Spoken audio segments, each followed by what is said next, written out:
Water Them Geraniums, A Lonely Track by Henry Lawson. The time Mary and I shifted out into the bush from Gulgong to settle on the land at Lays Creek, I'd sold the 2 tip drays that I used for tank sinking and dam making, and I took the traps out in the wagon on top of a small load of rations and horse feed that I was taking to a sheep station out that way. Mary drove out in the spring cart. You remember we left little Jim with his aunt in Gulgong till we settled down. I'd sent James, Mary's brother, out the day before on horseback with 2 or 3 cows and some heifers and steers and calves we had, and I told him to clean up a bit and make the hut as bright and cheerful as possible before Mary came. We hadn't much in the way of furniture. There was a 4-poster cedar bedstead that I bought before we were married, and Mary was rather proud of it. It had turned posts and joints that bolted together. There was a plain hardwood table that Mary called her ironing table, upside down on top of the load, with the bedding and blankets between the legs. There were 4 of those common black kitchen chairs, with apples painted on the hard board backs, that we used for the parlour. There was a cheap batten sofa with arms at the ends and turned rails between the uprights of the arms. We were a little proud of the turned rails. And there was the camp oven, and the 3-legged pot, and pans and buckets stuck about the load and hanging under the tailboard of the wagon. There was the little Will Cox and Gibbs sewing machine, my present to Mary when we were married. And what a present! Looking back to it, there was a cheap little rocking chair and a looking glass and some pictures that were presents from Mary's friends and sister. She had her mantel shelf ornaments and crockery and knickknacks packed away, in the linen and old clothes, in a big tub made of half a cask and a box that had been Jim's cradle. The livestock was a cat in one box, and in another an old rooster, and 3 hens that formed cliques, 2 against 1, turnabout, as 3 of the same sex will do all over the world.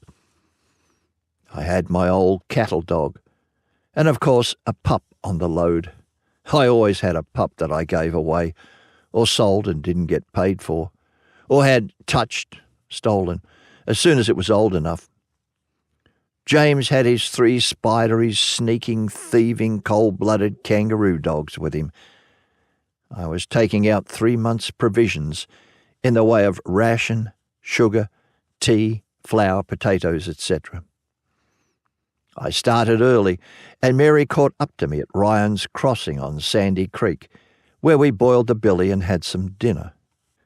Mary bustled about the camp and admired the scenery, and talked too much for her, and was extra cheerful, and kept her face turned from me as much as possible.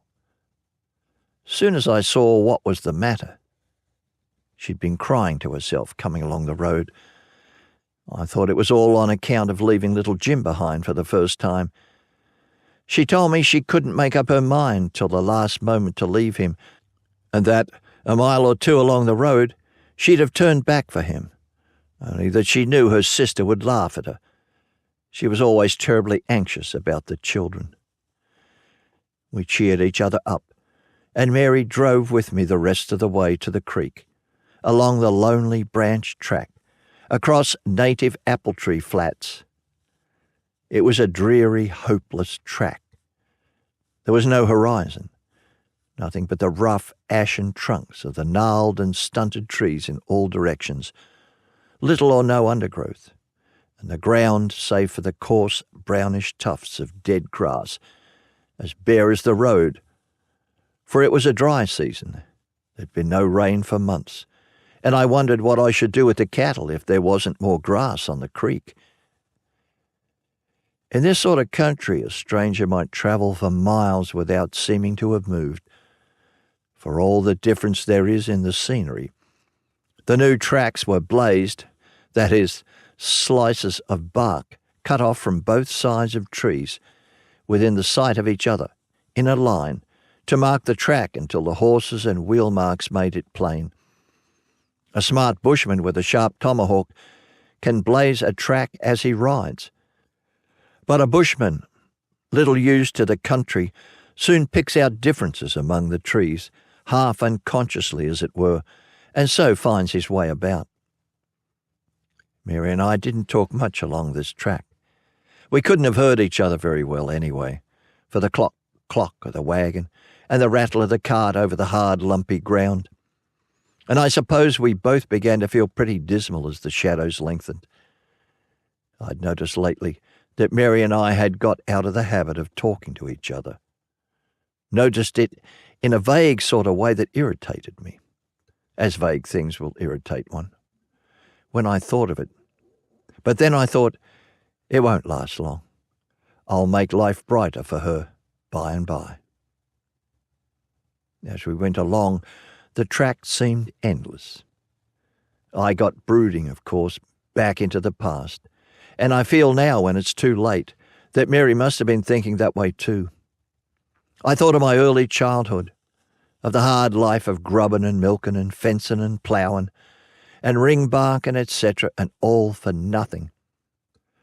The few months at the little bark school with a teacher who couldn't spell, the cursed ambition or craving that tortured my soul as a boy. Ambition or craving for, I didn't know what for something better, brighter.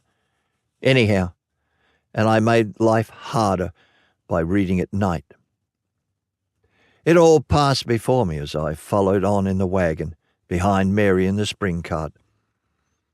I thought of these old things more than I thought of her. She tried to help me to better things, and I tried too. I had the energy of 6 men when I saw a road clear before me, but shied at the first check. Then I brooded, or dreamed of making a home that one might call a home, for Mary, someday. Ah, well. And what was Mary thinking about along the lonely, changeless miles? I never thought of that. Of her kind, careless gentleman father, perhaps. Of her girlhood. Of her homes, not the huts and camps she lived in with me. Of our future. She used to plan a lot and talk a good deal of our future, but not lately. These things didn't strike me at the time. I was so deep in my own brooding. Did she think now? Did she begin to feel now that she'd made a great mistake and thrown away her life, but must make the best of it? This might have roused me, had I thought of it. But whenever I thought Mary was getting indifferent toward me, I'd think, I'll soon win her back. We'll be sweethearts again, when things brighten up a bit. It's an awful thing to me now, to look back to it, to think how far apart we've grown, what strangers we were to each other. It seems now as though we've been sweethearts long years before, and had parted, and had never really met since. The sun was going down when Mary called out, "There's our place, Joe." She hadn't seen it before, and somehow it came new and with a shock to me, who'd been out here several times. Ahead through the trees to the right was a dark green clump of the oaks standing out of the creek, darker for the dead grey grass and blue bush on the barren ridge in the background. Across the creek, it was only a deep, narrow gutter, a watercourse with a chain of waterholes after rain. Across on the other bank stood the hut, on a narrow flat between the spur and the creek, and a little higher than this side. The land was much better than on our old selection, and there was good soil along the creek on both sides. I expected a rush of selectors out here soon. A few acres round the hut was cleared and fenced in by a light 2-rail fence of timber split from logs and saplings. The man who took up this selection left it because his wife died here. It was a small oblong hut, built of split slabs, and he had roofed it with shingles, which he split in spare times. There was no veranda, but I built one later on. At the end of the house was a big slab and bark shed, bigger than the hut itself, with a kitchen, a skillion for tools, harness, and horse feed, and a spare bedroom partitioned off with sheets of bark and old chaff bags. The house itself was floored roughly, with cracks between the boards. There were cracks between the slabs all around, though he'd nailed strips of tin from old kerosene tins over some of them. The partitioned-off bedroom was lined with old chaff bags, with newspapers pasted over them for wallpaper. There was no ceiling, calico or otherwise, but we could see the round pine rafters and battens under the ends of the shingles. But ceilings made a hut hot, and harbour insects and reptiles, snakes sometimes. There was one small glass window in the dining room, with 3 panes and a sheet of greased paper, and the rest were rough wooden shutters. There was a pretty good cow yard and calf pen, and that was about all. There was no dam or tank. I made one later on. There was a water cask, with the hoops falling off and the staves gaping at the corner of the house, and spouting made of lengths of bent tin ran around under the eaves. Water from a new shingle roof is wine red for a year or two, and water from a stringy bark roof is like tan water for years.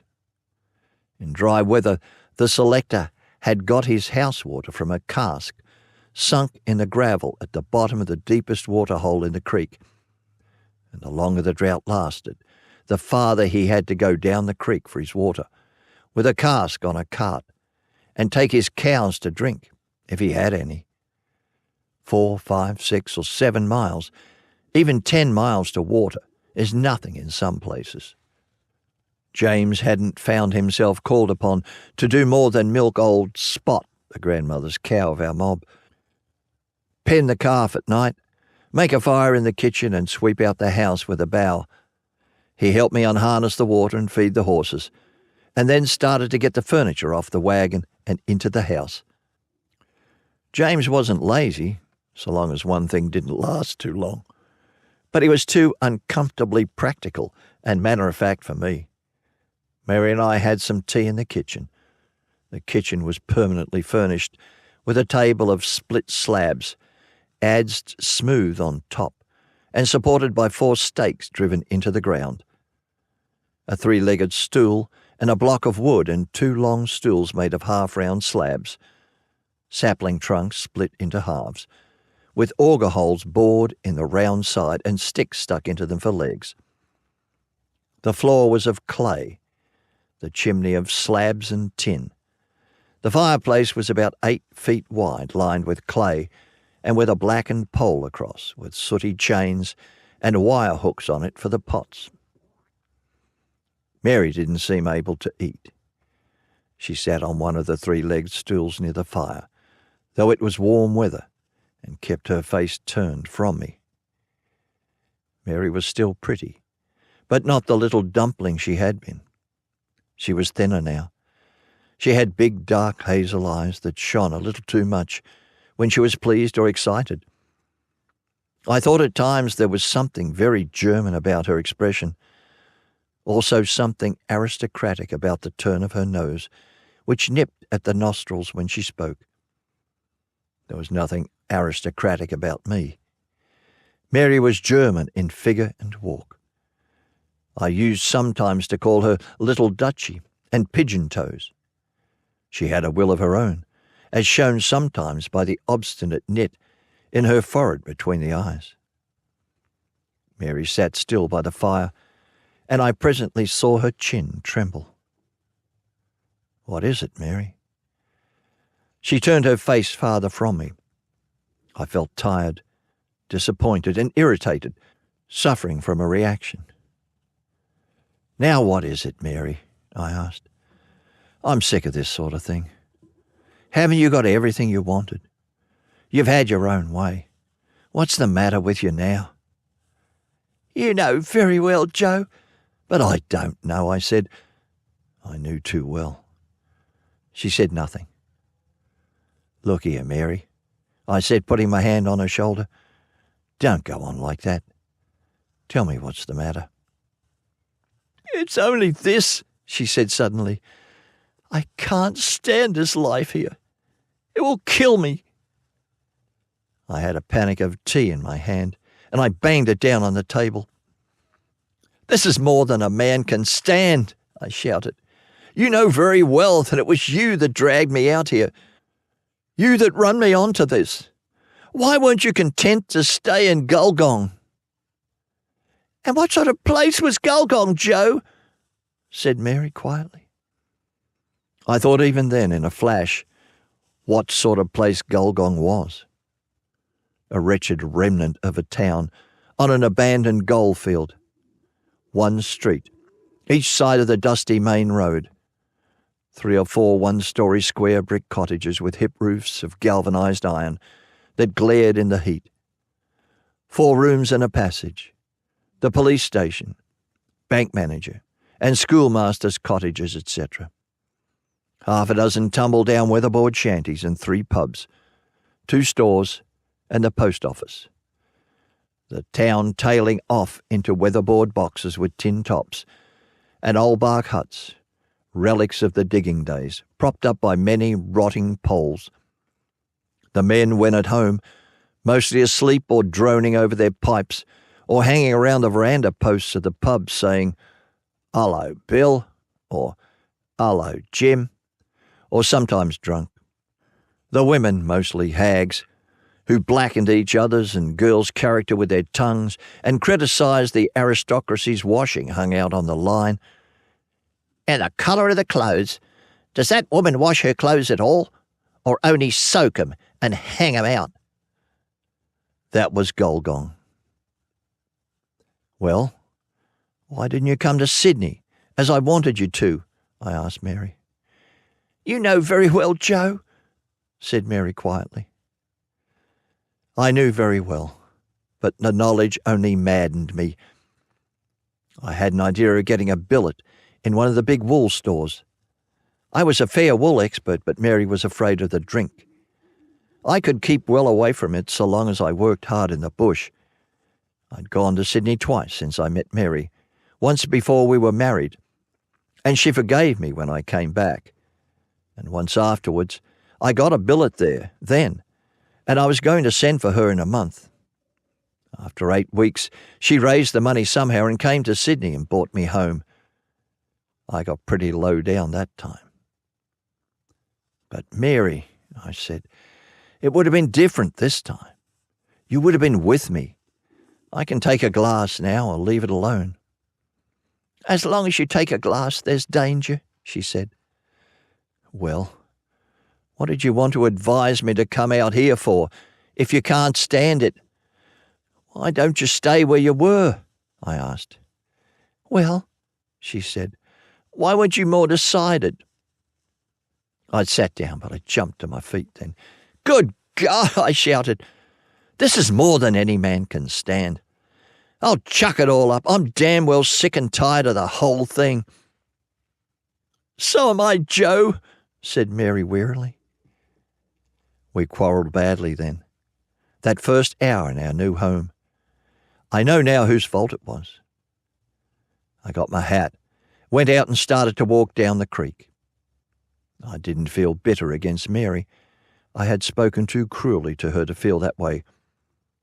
Looking back, I could see plainly that if I had taken her advice all through, instead of now and again, things would have been all right with me. I'd come away and left her crying in the hut, and James telling her in a brotherly way that it wasn't all her fault. The trouble was that I never liked to give in or go halfway to make it up. Not halfway. It was all the way or nothing in our natures. "If I don't make a stand now," I'd say, "I'll never be master. I gave up the reins when I got married, and I'll have to get them back again." What women some men are. But the time came, and not many years after, when I stood by the bed where Mary lay, white and still, and amongst other things I kept saying, I'll give in, Mary. I'll give in. Then I'd laugh. They thought I was raving mad and took me from the room. But that time was to come.